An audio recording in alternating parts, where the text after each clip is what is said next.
my cabbage salad. So I just got a quarter of part of this cabbage, as you can see.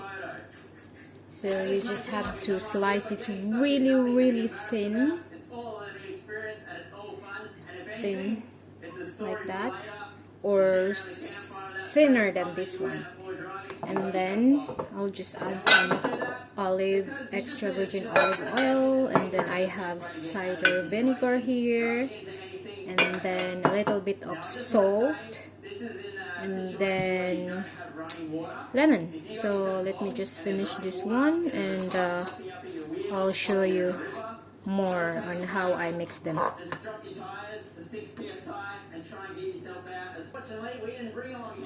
Alright, I'm done slicing. So olive oil,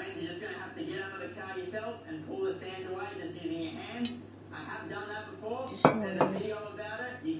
1 tablespoon, and then apple cider vinegar.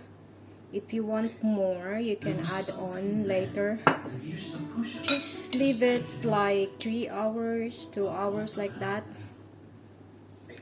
And this one is 1 teaspoon. And then the lemon. So I'm using gloves so I can mix it evenly.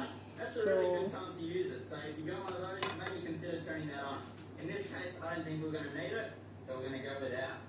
So what we're going to do now is we're just going to let the car... There is a proper way of mixing this.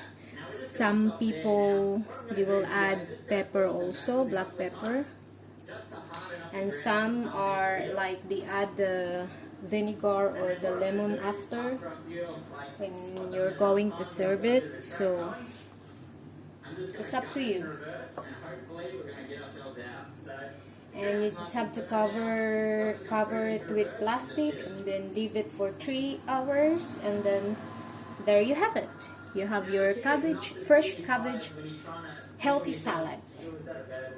This is perfect for those who are on diet, perfect for just egg and this one.